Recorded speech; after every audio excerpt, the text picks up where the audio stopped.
So, it's Wednesday? Wednesday. Yay! And it's still daylight out. Alright. Oh, let's see. I think I'm like... We're at a weird angle? I don't know. There's a weird angle. It's okay. It also can't be helped. Actually, maybe. Maybe it can be. Hold on! Time travel! Ha! Time travel. Okay. We traveled forward a few seconds into the future. So, it's Wednesday, which means it's time for a little Work in Progress Wednesday. We also do a check-in. And if you'd like to hear what I have to say about all these things, then stay tuned. I'm Aradia Nawari. I'm your resident witch and creatrix over to Radia's Hand and Danae's Divine, where I create myth, magic, and meaning for your everyday life through art, intuition, and energy work. And as I said, on Wednesdays, we like to do a little thing called Work in Progress Wednesday. Also, it's usually part of my What's Up Wednesday. I don't have a blog post up today, so we're skipping that part. But anywho's it. So I like to share the things that I'm working on. Usually on Mondays, I set an intention and say, okay, well, this is what we're going to work on. This is my focus. And then we check in. And then on Fridays, we do a little review. And part of that is because it's really easy to make plans and then not follow through. It's really easy to make plans and they just not pan out. And, you know, a good planner is going to check in with their plans and is going to evaluate them so that they work and they work better. Right. So there you go. Let's see. Let's make my notes like this so we can see them. And that looked completely off of camera. Just a little off camera. So, like I said, Monday was Sabbath, so I didn't do a intention setting, but I have been working on a few things. So, yeah. The other reason, though, I like to share the Work in Progress Wednesday is because it's really easy when things are long-term, and textile arts a lot of times are, to not see any progress on a day-to-day. So when I share things week to week, it's easier to share progress after a couple of days of work, or several days of work, or weeks worth of work. And that's, you know, usually several hours or a couple of hours minimum. Because like an hour, you just don't see anything, like really. So there's that. But let's see. Is that everything? So, one of the things I've been trying to do is get back into my work schedule. With this whole isolation thing and the pandemic, and it's just, things are different, but not. And it's been really difficult to kind of maintain any kind of sense of normalcy. My biggest change for me that I've noticed is that, like, if I need to go run an errand or take care of something, I can't. So, yeah. Finding ways to do things online, whether it's by setting up deliveries or setting up pickups for the post office or ordering things online or whatever. And while I would do those things before, now I have to do those things. So there's that. Then there's also just certain things are not available, and there's also delays to be expected when it comes to things being delivered. So there's that. And that can be kind of rough and difficult and trying and frustrating to deal with. So there's that. But as a result, it's been difficult to kind of stay on task. You know, things become this very cyclic version of, well, as soon as it's done, you have to do it again. And if you know anything about, if you are familiar with housework, it's very similar to that, where, oh, well, I have to do this week, and then next week I have to do the same things, or I have to do this today, and tomorrow I have to do it again. And so sometimes it can be disheartening to keep doing something when you're just going to have to keep starting it. And so then that drags me down, and it's really hard to be motivated to do anything, really. And so I decide that, no, you know what? We're just gonna take the day off. Fuck it. Which is not like a good practice, but it happens a lot. And let's just be honest, that's like really, and that's kind of the other reason that I'm here, is to share what it looks like on the other side of, you know, the camera. Sometimes it's really easy when you see pretty polished, nice versions to think that the other side is nice and pretty and polished. It really isn't. It's just it's scuffed and dirty and off kilter and whatnot. So there's that. But let's see. So I've been trying to get back to my schedule. One of them I had been steadily adding and doing 4 things and then 5 things and then 6 things, and I got stuck at 6 things as far as my must do's. And I don't add another thing until I've gone a full 30 days without fail of all the things that I've done. And, you know, like I said, I faltered and was not able to like maintain, and so it's been difficult. So we're still at 6 things 2 months later. Oh well, whatever. No bigs. And I want to get back to the point where I'm doing all 6 things every day. I'd like to do them completely, not mostly. So we're going to work on that. I can already tell you that we're going to be doing 6 things in June because I missed a couple days already this month. So there's that. Now, as far as what I'm working on, I kind of took a back burner to all the projects that I had. I stopped working on them mostly because when I don't have any energy, the last thing I want to do is make anything. And it becomes really difficult to make things. And as I learned last night, it's really easy to make mistakes when I'm not feeling too great. So yeah. But, let's see, let's drag this over here. I thought ahead and had them within, like, range. So, as always, if you want to see static pictures of all these things, you can scroll into the post below. If you're watching this on YouTube, at the very top, it'll give you a link to go look at the Patreon post. But, yeah. So, the first thing I'm working on, it's actually a kind of a top secret thing. So, I'm not going to go into what it is very in detail. But I got into an argument with it, and I messed up a piece. And I had to completely tear it out. So it's literally half done.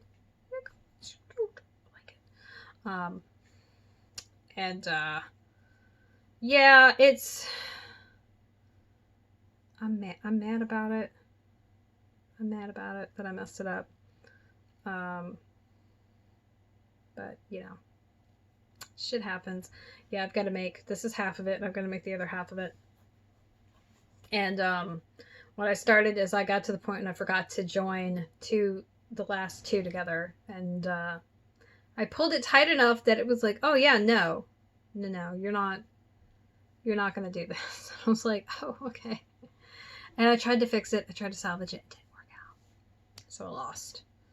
And I went at it with some scissors, which means it lost too, to be honest with you. So I've got to do the other half, which is 2 more motifs. It's going to make a square, and then I will have to stiffen it with a fabric stiffener that I'm making at home, and then it'll be done. And then there's another little piece that I'm making that goes with it, so that'll be the next piece that I'm going to do, and then the whole thing, like the ensemble, if you will be done. Is that everything? I am super excited about this to be done. I want it done. The way this is constructed is you do the outside part and then the inside part, which usually when you tat, you do the inside and you work out. And so because of that, it gets really fiddly when you go to do the part in the center. And I don't love that. And I guess in theory, I could absolutely do the center part and then do the outside part. But I'm trying to make it how it's intended to be made and just call it good. But yeah, I don't understand why you would work from the outside in. It doesn't make any damn sense. But as soon as it's done, that'd be great. I will never, ever do this motif like this ever again, because it was just basically a giant pain in the ass. Which I don't begrudge the person it's for. I mean, I made the decision to start the project. And, yeah, so there's that. But it'd be great. And then as soon as it's done, I can do the other part, and then I can just be done. And it'd be wonderful to be done, because I've meant to be done with this for weeks now. So next I've got A Matter of Friendship, which is my Matali shawl. And so I just finished the ribbing. It's this lovely kind of wine grape color. This is what's left. So I finished the ribbing. I'm going to finish off this portion, take a picture, because I'm slowing down my documentation process, which means after every section or after every major milestone, whether it's finishing a skein or finishing a section, I go ahead and take a picture of everything. And that's partially in an effort to slow everything down, but also it's really easy to like skip documentation of certain parts and then forget, and then it's too late. And it also just makes me slow down the production as well. So I've got to finish out the first skein, make the lace portion. I'm probably going to finish a skein in the middle of that, maybe another skein. I think I've got 3 total. So I'll finish the second skein, take a picture, get the third skein wound, go and do that, finish the shawl itself, and then I will be done. And just, you know, I'll have to block it, but you know, whatever. I'm probably going to be lazy about that. Let's just be honest with you. Yeah. I don't love blocking. And with the weight and the heft of it, because it's 100% wool, and wool takes on, like, I don't know, I think a third of its weight in water before it's saturated.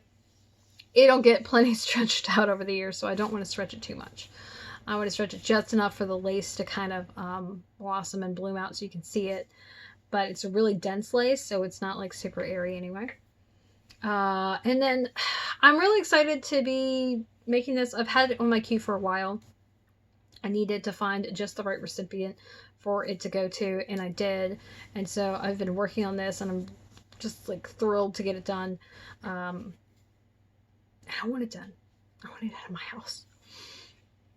Yeah, it's also a Dee O'Keefe, and I've been wanting to make one of her pieces, and this is actually probably one of the more sedate ones. A lot of her stuff is very, very large and very airy, large laces that are gorgeous and just, you know, need to be like kind of aggressively blocked, and this is a little less so that'd be nice.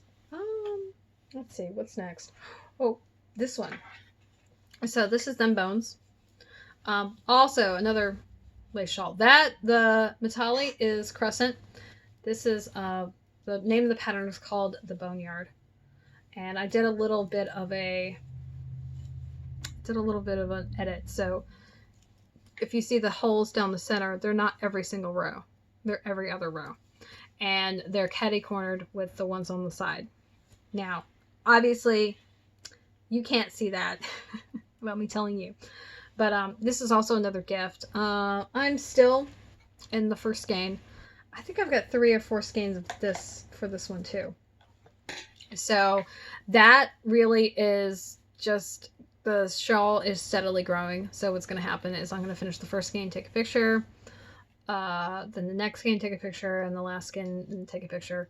And it's really just the kind of thing that you just work until it's the size that you want it. And I'm probably going to go with getting it as large as I can with as little yarn left over, because I try to minimize my remnant stash when I can.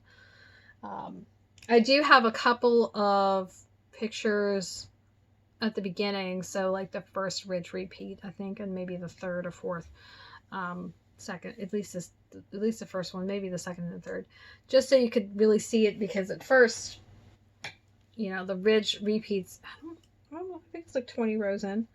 They're evenly spaced. But like at this point, you can't see anything. And then you can kind of see overall like where it's going from about that point on. So that's super excited. I really wanted to get it sooner. I wanted to get it to its recipient earlier than I did. But it's a surprise, so it's not a big deal, really. Yay! Then we've got these, my socks. I haven't touched my socks in a while. I am right at the leg, so you can see the heel. It's the heel. It's an afterthought heel, but I never put my heels in afterthought. I always put them in about an inch past, and that's so I can make my socks as long as possible. Is the goal there. So I've just got to work until the yarn is gone. It's really close to gone, and somehow there's so much left. Like, so much left. I don't understand how there's so much damn yarn here. Like, it's a standard amount. It's just, it feels like it's taking forever. So I'm going to finish, usually what I do with my socks is I get all the way to the point where I'm at the cuff. And then I backtrack about an inch, however many rounds that is for the pattern I'm using and the yarn and the needles and everything. And then I will work out the cuff at an inch and ribbing, bind off, and then we're done. I am ready to I'm ready to be done with those, in part because I want to wear them and I want to start another pair of socks. Okay, let's just be real here. Like, the whole reason I make socks is to make another pair. Yeah, right after it. That's like the whole reason I do it. But also, I've made some edits to this, and so I want to know if they worked out. Because once I'm done editing the part of the sock that I'm working on, I can move on to making different edits. And that's super exciting because I want to know like how that's going to work out. And I've recently got some ideas on where to measure to decide where to add stitches. Like, I had some thoughts on it, but I've found someone who I think did a really, really good job of figuring out how many stitches to add and where to add them. So I'm gonna give that a go. See how that works. And then there's this. There's my Eileen. It's, like half the body is done, I guess. There's some mistakes, but I've taken this apart like twice. And this has got knots all over it, so I kind of don't give a shit if it's not perfect. I've got to do the rest of the body, the edging, and then the handle, and then I'm done. And I'm ready to be done because I want to see how the construction works. If I need to do something different on the next one, I've got some more cotton to use, completely different brand of cotton. And then I've got some flax. Is it flax or linen? It's linen. Yeah, I think it's linen. For the last one, this is originally done in linen, but cotton will work too. It also blooms and it's pretty strong. And has like little elasticity in and of itself. So I'm super excited to have this. This also is stash busting. I completely ruined this game. And so it's been sitting in my stash forever because it was ruined and I couldn't do anything with it. Good job. That's what happens when you try to work from a hank. You should never work for a hank. You should always walk that shit in a ball. Or a cake. It's a ball winder, but what you make from a ball winder is a cake. It's just really weird. I want to know who decided to call these things what, because they're very misleading for people who don't understand the difference. So that's all the things I'm working on. Where I am, how I feel about it. If you want to see static pictures, like I said, you can scroll below and see. You'll also see links to everything. My specific project, the yarn I used, and the pattern will be included for everything. Or the source material for the tatting. I would love to hear from you though. What are you working on this week? You can leave a comment below. I love to read comments. I think that's everything.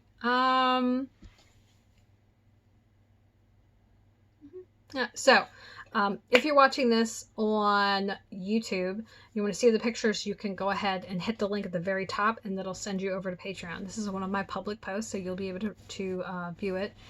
And as always, both of my websites are linked below, Radius Hand and Nails Divine. And all of my active social media, Facebook, Twitter, and Instagram, where I like to hang out the most. And tomorrow, what is tomorrow? I'm pretty sure tomorrow is, tomorrow is it's a lunar holiday. I think tomorrow. I think we're supposed to have a lunar cast tomorrow, which is why there's no project time tomorrow. So it'll be a special post, and that's what you get for staying for the whole fucking video. Yeah, so thank you for being a supporter of my channel. Thanks for subscribing, and being here, commenting, enjoying these videos, liking, and everything like that. Thank you to all of my Patreon subscribers and followers who make it possible for me to do stuff like this. And, you know, I appreciate your support and your interest in the work that I do.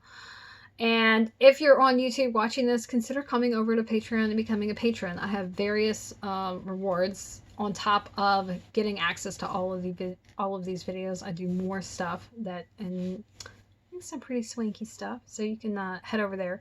And yeah, that's it. So thanks, and I will see you hopefully bright-eyed and bushy-tailed and a little less tired tomorrow.